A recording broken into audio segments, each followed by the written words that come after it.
ಎಲ್ಲರಿಗೂ ನಮಸ್ಕಾರ. ನಾನಿವತ್ತೊಂದು ಸಿನಿಮಾ ನೋಡಿದೆ, ತುಂಬ ಖುಷಿ ಆಯಿತು. ನಿಮಗೂ ಆ ಸಿನಿಮಾ ಬಗ್ಗೆ ಹೇಳಬೇಕು, ನೀವು ನೋಡಿ ಅಂತ ಹೇಳಬೇಕು ಅಂತ ಈ ವಿಡಿಯೋ ಮಾಡ್ತಾಯಿದ್ದೀನಿ. ನಮ್ಮ ಕನ್ನಡ ಸಿನಿಮಾ ಸೂ ಫ್ರಮ್ ಸೋ ಎಷ್ಟು ಚೆನ್ನಾಗಿತ್ತು ಅಂದರೆ, ನಾನು ಆ್ಯಕ್ಚುಲಿ ಇನ್ಸ್ಟಾಗ್ರಾಮಲ್ಲಿ ನೋಡಿದ್ದೆ. ಈ ಥಿಯೇಟರಿಂದ ಲೇಡೀಸ್ ಎಲ್ಲ ಆಚೆ ಬರುವಾಗ ಕೇಳ್ತಾರಲ್ಲ ರಿವ್ಯೂಲಿ, ಎಲ್ಲರೂ ಹೇಳಿದರು ತುಂಬ ನಕ್ಕು ಸಾಕಾಗುತ್ತೆ ಅಂತ. ಸೊ ನಾವು ನಮ್ಮ ಸರಿಗಮಪ ಜೂರೀಸ್ ಎಲ್ಲ ಒಂದೊಂದು ಸರಿ ಆಚೆ ಹೋಗ್ತೀವಿ. ನಾವು ಪ್ಲ್ಯಾನ್ ಮಾಡ್ಕೊಂಡ್ವಿ ಅದಕ್ಕೆ ಹೋಗೋಣ ಸಿನಿಮಾಗೆ ಅಂದೆ. ಹೋಗಿದ್ವಿ.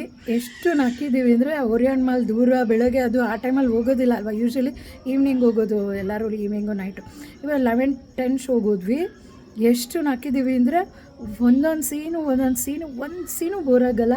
ಇಂಟರ್ವಲ್ಲು ಬೇಗ ಬಂದುಬಿಡುತ್ತೆ. ಬೇರೆ ಮೂವಿಯೆಲ್ಲ ಯಾವಾಗ ಬರುತ್ತೋ ಇಂಟರ್ವಲ್ ಅಂತ ಅನ್ಕೋತೀವಿ, ಇದು ಎಷ್ಟು ಬೇಗ ಇಂಟರ್ವಲ್ ಬರುತ್ತೆ. ಆಮೇಲೆ ಸಖತ್ತಾಗಿದೆ. ಒಬ್ಬೊಬ್ರದ್ದು ಒಂದು ಚಿಕ್ಕ ಪಾತ್ರನೂ, ಒಬ್ಬೊಬ್ರದ್ದು ಒಂದು ಮ್ಯಾನರಿಸಮ್. ಒಬ್ಬ ಯಾವಾಗೂ ಸೀರಿಯಸ್ ಆಗಿರ್ತಾನೆ, ಒಬ್ಬ ನಗ್ತಾ ಇರ್ತಾನೆ. ಒಬ್ಬೊಬ್ರದ್ದು ಒಂದೊಂದು ಖುಷಿ ಆಗುತ್ತೆ, ನ್ಯಾಚುರಲ್ ಆಗಿದೆ. ಯಾರಿಗೂ ಮೇಕಪ್ ಇಲ್ಲ. ಮತ್ತು ಇವಾಗ ಹೀರೋಯಿನ್ ಇರಬೇಕು, ಐಟಮ್ ಸಾಂಗ್ ಇರಬೇಕು, ಬಜೆಟ್ ಹಂಗಿರ್ಬೇಕು, ಅದೆಲ್ಲ ಆ ಥರ.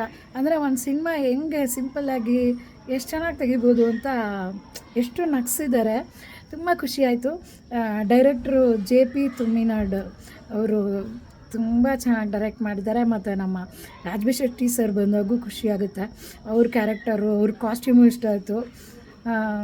ಎಲ್ಲರಿಗೂ ಇಷ್ಟ ಗೊತ್ತು ರಾಜ್ಬಿ ಶೆಟ್ಟಿ ಸರ್. ಬಟ್ ಈ ರೋಲಲ್ಲಿ ಇನ್ನೂ ಖುಷಿ ಆಗುತ್ತೆ. ಮೂವಿಲಿ ಅವ್ರು ಯಾವಾಗ ಬರ್ತಾರೋ ಅಂತ ಕಾಯ್ತಾ ಇರ್ತೀವಿ. ಸಖತ್ ಖುಷಿ ಆಗುತ್ತೆ. ಮತ್ತು ರವಿಯಣ್ಣ ಅನ್ನೋ ರೋಲೂ ಅಷ್ಟೇ, ಸ್ವಲ್ಪ ಮೋಹನ್ಲಾಲ್ ಸರ್ ಥರ ಕಾಣಿಸ್ತಾರೆ. ಸಖತ್ತಾಗಿದ್ದಾರೆ ಅವರು. ಎಲ್ಲರೂ ತುಂಬ ಚೆನ್ನಾಗಿ ಆ್ಯಕ್ಟ್ ಮಾಡಿದ್ದಾರೆ. ಸೊ ನೀವು ಮಿಸ್ ಮಾಡಿಬಿಡಿ. ಸೂ ಫ್ರಮ್ ಸೋ ನೋಡಲೇಬೇಕಾದ ಸಿನಿಮಾ. ನಮ್ಮ ಕನ್ನಡ ಸಿನಿಮಾ, ನಮ್ಮ ಹೆಮ್ಮೆ. ನಾವು ನೋಡಬೇಕು. ಬಾಯ್.